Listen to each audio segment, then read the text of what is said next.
नमस्कार दोस्तों, मैं हूं मनदीप। आप देख रहे हैं कीर्तिभूमि न्यूज और इस वक्त मौजूद है वार्ड नंबर 4 में, जहां पर आप यहां की पार्षद निशा रानी गर्ग सिख के सामने हमारे अभी इंट्रोडक्शन कराने जा रहे हैं आपसे, और हम इनसे विकास के ऊपर बातचीत करेंगे और इस वार्ड में किस तरह की कमियां रहेगी, क्या चीज रहेगी, उन सब चीजों के ऊपर भी बात करेंगे। तो सबसे पहले तो निशा रानी गर्ग जी, आपका स्वागत करते हैं कीर्तिभूमि न्यूज जी। मैं निशा रानी पार्षद वार्ड नंबर 4 से आपका और आपके चैनल का धन्यवाद करती हूँ।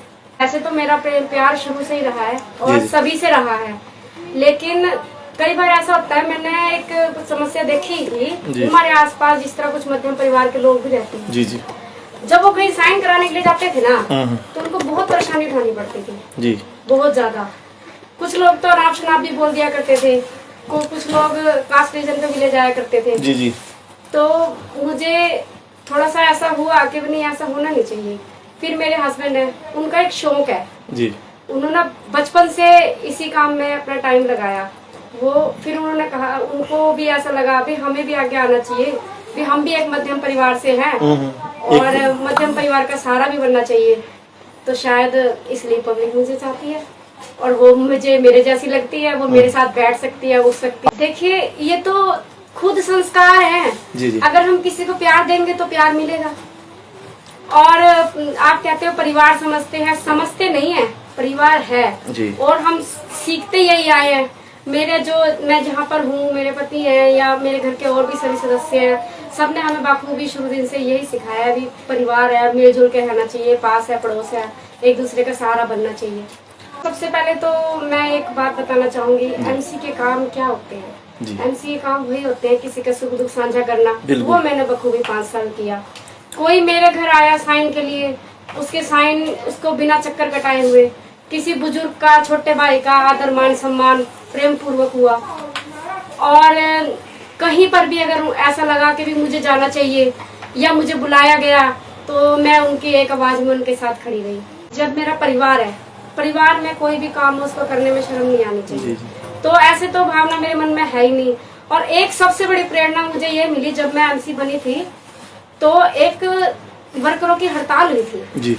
वो हड़ताल काफी लंबी चली गई जी, और उस समय हमें कोई वर्कर की सुविधा नहीं मिल रही थी। तो हमने एक ये सोचा, भाई अभी मैं अकेली भी देखो कितनी झाड़ू चला सकती हूँ। तो मैंने अपनी जो फ्रेंड सर्कल है या जो भी मेरे वार्ड वासी हैं, मेरे अड़ोसी हैं, पड़ोसी हैं, कुछ वार्ड से जो जैसे काफी दूर भी एरिया लग जाता है, वे भी हैं, उन सब का मैंने साथ मांगा। तो मैंने, मेरे हस्बैंड ने, मेरे बच्चों ने, हम सब ने मिलकर अपना वार्ड साफ करा। हम सब ने मिलकर जब वार्ड साफ करा तो हमारे साथ और भी लोग आए, बल्कि हमारे पास प्रेशर भी डाला गया कि आप इस तरह झाड़ू नहीं चला सकते मैडम। हमने पूछा भी क्यों नहीं चला सकते।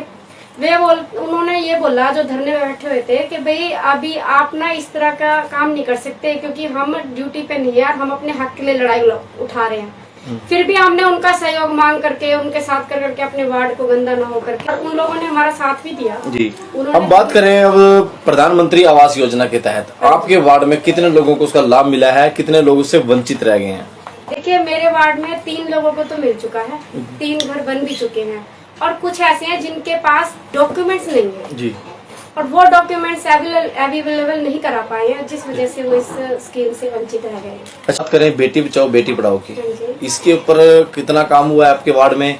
बेटियों की संख्या बढ़ी है पहले से या नहीं? बिल्कुल जी, बेटियां बढ़ भी रही हैं और पढ़ भी रही हैं, और अब तो गेम्स में भी आ रही है जी। मेरे वार्ड से तो लड़कियां गेम्स में भी आ रही है, बॉक्सिंग गेम्स में भी आ रही है, मेडल भी लेके आ रही है, और इंटरनेशनल मेडल। और मैं खुद भी जी इस बात में हिम्मत रखती हूँ कि हाँ, ऐसा होना चाहिए। एक रक्षा यही है जी, देखो मैं खुद भी तो एक बेटी, माँ, बहू, सब कुछ हूँ। मेरे साथ वो जितना सेफ रह सकती है ना, तो हो सकता है किसी के साथ ना हो, क्योंकि वो मेरे साथ अपनी बात भी शेयर कर लेती है। और सबसे बड़ी बात, दिन में अगर मेरी स्कूटी 4 घंटे चलती है, तो 4 घंटे कोई न कोई बेटी बहू मेरी स्कूटी पर होती है, क्योंकि काम तो खत्म होते नहीं। बिल्कुल। अच्छा, इसका एग्जाम्पल सबसे बड़ा ये है, और मैं सबसे कहना चाहती हूँ, इस बात को आजमा के देखें। जब हम सुबह उठते हैं, अपनी दिनचर्या को शुरू करते हैं, तो अपने जीवन का सबसे पहला महत्वपूर्ण कार्य भगवान का दर्शन करके करते हैं। फिर उस कार्य के संपूर्ण करने के बाद हम फिर नाश्ता करते हैं, उसको पूरा करने के बाद हम फिर दिन का खाना करते हैं, उसको पूरा करने के बाद हम फिर रात को करते हैं। क्या अगले दिन हमारी दिनचर्या बदल जाती है? इसी तरह एमसी के कार्य भी होते हैं जो बदलते नहीं जी। अभी झाड़ू लगाई, क्या पता 2 मिनट बाद फिर आंधी आई, फिर वही पत्ते। अभी सीवरेज ठीक कराया, क्या पता 1 घंटे बाद कौन सी चढ़ाई, फिर सीवरेज ओवरफ्लो। तो ये तो काम खत्म ही नहीं होते और ना होंगे। हाँ, ये है मैंने इनमें अपनी भाग्यता पूर्ण रूप से निभाई है। जहाँ झाड़ू की जरूरत पड़ी झाड़ी, पानी की जरूरत पड़ी पानी, और सीवरेज की जरूरत पड़ी सीवरेज। और बरसातों में अगर पानी भर जाता है तो मोटर चलाने की मैं खुद जाती हूँ। एक ठेका था मेरे वार्ड में, लेकिन उस पे नशे वाली से भी बुरी बद हालत हो चुकी थी। वहाँ क्या होता था, वो एक मेन रास्ता है, मेरे वार्ड की लड़कियां बच्चे वो सारे वहाँ से निकलते हैं। तो 1-2 बार मैं भी जब निकली वहाँ से तो मैंने नोटिस किया कि वहाँ पर जब वो दारू पी करके, मतलब खुद शरेआम दारू पी रहे थे खुला, और जो बोतलें होती है ना उनको भी घुमाते थे, और वहाँ ना हुटिंग भी करते थे और काफी गलत शब्द भी बोल दिया करते थे। तो मुझे लगा बड़े नशे को तो बाद में देखी जाएगी, पहले इसी को देखो। ठीक। तो वो मैंने हटाया वहाँ से और अपने वार्ड की पब्लिक सेफ करी, जिसमें लड़कियां ही नहीं है, नवयुवक भी हैं। बिल्कुल बिल्कुल। जो सेफ हुए। आप हमारे चैनल के माध्यम से आम जनता को क्या संदेश देना चाहेंगे?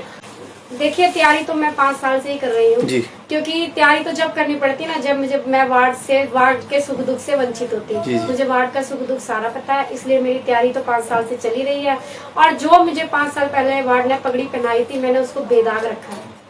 एक राजनीति में आने के बाद 5 साल निकल गए, 6 साल निकल गए, मेरे ऊपर इस तरह का कोई लांछन नहीं आया, किसी भी टाइप का कोई भी लांछन नहीं आया। मैंने बखूबी उनका मान सम्मान बढ़ाया, बड़ों से लेके युवाओं से लेके बच्चों से लेके सब मेरे साथ कंधा मिला के चले। अगर मुझे आके मौका दिया गया तो मैं उनकी पगड़ी ऐसे ही बेदाग रखूंगी। निशा रानी गर्ग जिसे हमने बातचीत की कीर्तिभूमि न्यूज के माध्यम से, जिन्होंने सारा कुछ बताया अपने वार्ड में किस तरह से कार्य हुए। तो जुड़े रहिए कीर्तिभूमि न्यूज के साथ, आपका अपना साथी मनदीप कुमार, पत्रकार सोमदत्त के साथ।